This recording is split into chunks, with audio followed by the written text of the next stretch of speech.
chairman of the American Conservative Union, Al Cardenas, and a group of more than 100 conservatives recently sent a letter to congressional Republicans, writing in part this: in the House, the nation elected in 2012 one of the largest Republican majorities in the past 100 years.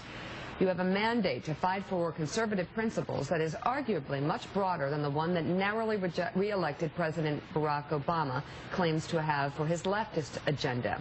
If Republicans cave in now, when it really counts, next time you will be weaker because your conservative base will be outraged. Many who worked hard to elect you in the past will never lift a finger for you again. Okay. Those are tough words. Yeah. Well, you know, the old Bob Novak used to say that Republicans were put on earth to cut taxes, and if they don't, they have no purpose. And, no purpose, yeah. That was Bob Novak, but that, you know, all of a sudden we're faced with a set of circumstances where we're talking about cutting taxes and spending, and now we've got stuff on the table to react to, and conservatives don't feel comfortable with what's on the table. But, so what is it that conservatives would like to have happen? In other words, compromise. You need compromise, right, to get a deal done, but you're sort of saying don't compromise. No, we're saying have a serious conversation about what ails America. President's proposing taking an aspirin when we've got a bad case of pneumonia. You've got $1 trillion deficit this year, $172 billion just in November. 60% of our budget, more or less, is on entitlements, and he's proposing not to touch entitlements. That's a non-starter. I mean, that is an irresponsible position to take. And well, you've got cost of living. That's not his position.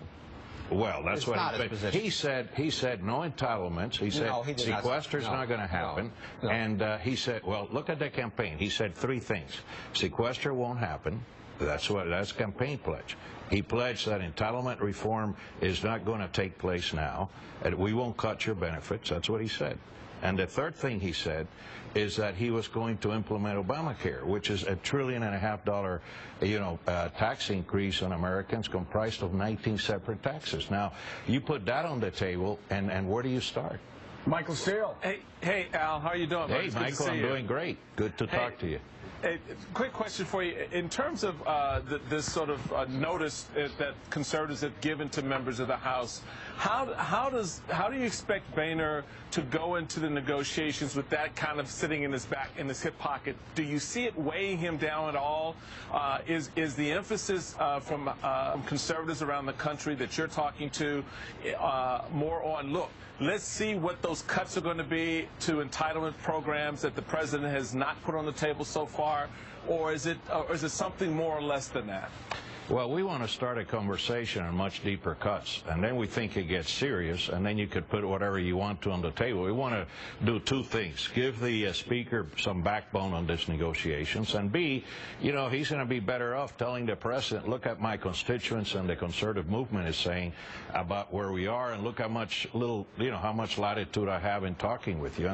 And we believe we're the conscience of the nation when it comes to reasonable spending. We're in a fiscal crisis, and we're downplaying it, Michael, to a dangerous point. I believe that the sequestration money or whatever else the president's put in front of us now is irresponsible. That's just not enough, and the crisis is much deeper than the solutions that are being proffered. Harold? The question I would have for Al and Michael is this. This sounds a lot like how the campaign was litigated on the Republican side, and Republicans lost.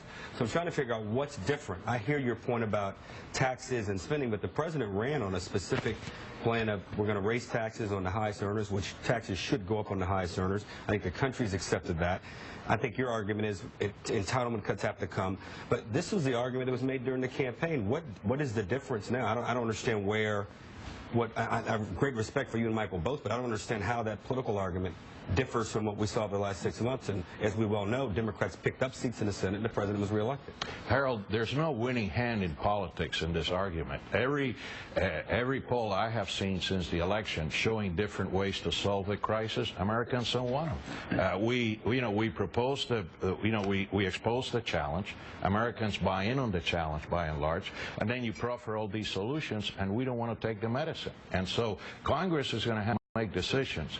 that allow Americans to take the medicine whether they want it or not, and then when things get better, Americans will react in a positive way. But there's no solution on the table I have seen that wins popularity. Al Cardenas, how do Republicans, more specifically, and I think more importantly to you and me, how do conservatives make the conservative message of Ronald Reagan, of Margaret Thatcher, of Milton Friedman as relevant in the 21st century to an 18-year-old Latino in Los Angeles as a 65-year-old banker in Greenwich, Connecticut? Doesn't that come down to the candidate? It comes down to everything. You know, the first rule of engagement is to engage. And just like last time I saw Mika, she was dancing salsa at our Reagan awards dinner, if you remember. That's some engagement. That's a point. And I'm just not being, I'm just not trying to bring levity into the equation. I'm trying to say, but you got to engage. But you got to engage. And you know, when we had the Republican National Convention, what did I do? Is it fair to say that if you got a candidate that's dividing America between 47% and 53%, that may not engage the way we need to engage? If you have a candidate who doesn't speak to 100% of America, he'll lose. Someone won't buy it, but at least most Americans will believe, you know, I may or may not vote for you, but I know you care. Right, the most significant question asked in the polling data in the election, I thought, was, does so-and-so care for people like me? Right, and if you're scoring 38%, you ain't going to win. And so what we need to do moving forward is making sure that whoever we select as a candidate, well over 50% of Americans say, yes, this person cares for people like me. And let me tell you, it's a right side of the brain, left side of the brain. This Republican campaign was run on the left side of the brain. You know, only right side of the brain wins politics, and it's all about the heart. It's all right, and we get killed there. And we get killed. Al Cardenas, thank you very much. Thank you. Great to see you. Good to be with you. Still ahead, Chuck Todd, Chris Matthews, and David Gregory. You're watching Morning Joe, brewed by Starbucks.